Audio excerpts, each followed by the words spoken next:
So recently, the fitness industry has gone absolutely nuclear with misinformation, including the redefining of well-known terms. In today's video, I'm going to set the record straight and explain to you clearly what these terms mean when it pertains to exercise science. Stay tuned to the end of this video because I'm going to show you exactly how you can eat to optimize hypertrophy while also remaining lean. So I'm going to begin this video off by clearly defining what total daily energy expenditure stands for and what it includes inside of the definition. So total daily energy expenditure refers to an amount of calories you expend in a single day to maintain your body weight or to stay at a stable body weight. If you eat exactly the amount of calories inside of your total daily energy expenditure, you would pretty much maintain a stable weight outside of normal body weight fluctuations, such as retaining more water one day or muscle glycogen storage just being full. Within your total daily energy expenditure, that includes your basal metabolic rate, which is the amount of calories you burn just existing. It also includes the thermic effect of foods, which is how many calories you burn digesting food. It also includes exercise activity thermogenesis, which is the amount of calories you burn during exercise, and also non-exercise activity thermogenesis, which includes the activities you do that are not exercise, such as typing on a keyboard,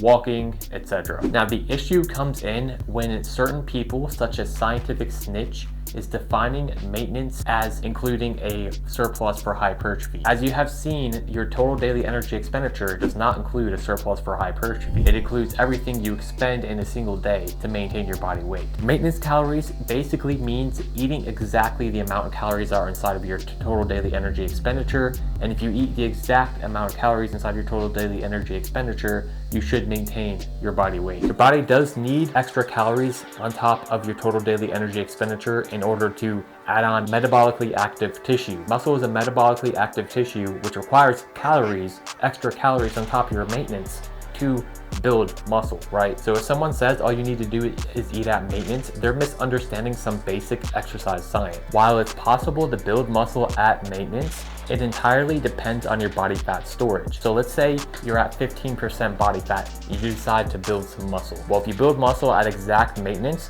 which means you're eating exactly what is required to maintain your body weight, you can build muscle by using the fat stored onto your body. However, the issue comes in when you run out of body fat. You're using stored body fat on your body as energy to build that muscle. And guess what body fat is? Body fat is stored calories. It's stored calories from previous periods of being in a surplus. So if you use up that energy storage on your body and it goes away, there's nothing left to use to build muscle. So you would actually stagnate and you would plateau. You wouldn't be able to build more muscle. Now, someone like Scientific Snitch argues that your maintenance goes up, which is true. The more muscle you build, the higher your maintenance calories are going to be. The issue is you need a surplus to get to that new maintenance. So let's say your maintenance is down here, right? An easy way to understand this is if your maintenance goes up, your new maintenance level is up here. What happens in between is called a caloric surplus, which is technically classified as a bulk and not maintenance calories. Now, I understand what she and many others are advocating is staying at the same body fat level or percentage, say you're at 15%, and slowly build muscle and maintain that body fat percentage. Problem is, maintenance isn't defined as staying at the same body fat percentage, it's staying at the same body weight. And if you stay at the same body weight, again, your maintenance calories are gonna remain the same and you're gonna lose body fat while you build muscle, and eventually you're going to stagnate. Now, if you do their method, it will work. You maintain the same exact body fat percentage. You're at 15% body fat, you're eating in a slight caloric surplus to actually support that muscle growth. So even if your body uses that body fat as fuel to build that muscle, you still need a surplus to be replacing the body fat that's being used as fuel to build muscle, if that makes sense. So your body is going to use your body fat as fuel to build that muscle, right? Your body fat levels are now lower. What you need to do is eat in a surplus to maintain that body fat level. Therefore, you're putting on more body fat through a caloric surplus. It's not maintenance calories. Remember, maintenance is what keeps you at the same body weight level. There's no gain, there's no surplus, there's no loss, there's no deficit. If you're increasing body weight while maintaining the same body fat percentage, you're in a surplus. This is why terms like main gaining exist, because Coach Greg recognized that there's a small calorie surplus required to build muscle. It's not quite at maintenance, but it's still a lean bulk. Let's clarify further. Even if you want to gain muscle without increasing fat, your body will use stored fat as an energy source to build that muscle. But even then, you're still eating in a surplus. It's just a very lean surplus. And if you didn't have this surplus, your body fat levels would eventually drop, and that's not what's happening in this maintenance approach that they're advocating for. So this is why it's not truly maintenance. So what do I recommend? Honestly, it's not that much different from what they're recommending. I recommend staying at 10% to 20% body fat for most people and maintaining around that same body fat level. It might fluctuate a little bit, and eat in a slight caloric surplus, 100 to 300 calories above TDEE. This approach may put on some body fat over time. However, it's a small, manageable amount compared to the amount of muscle you're going to be building.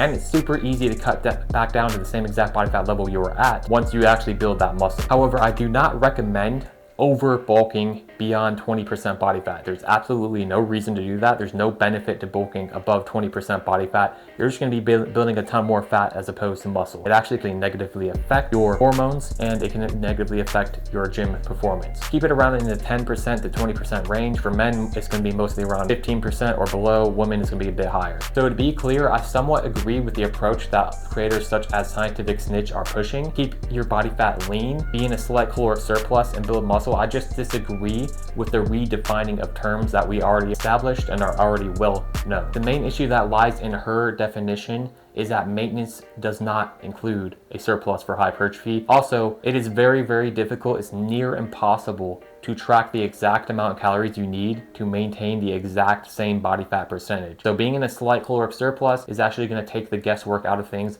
and you're not going to have to be doing advanced calculations like that. You can't, it's actually impossible to actually do what she's advocating. You can't maintain the same body fat percentage while building muscle. The reason why you can't exactly track the exact amount of calories you need to maintain the exact same body fat percentage over time is because there are several factors in play, right? There's the thermic effect of foods. One piece of chicken might have a bit more fat in it compared to another one.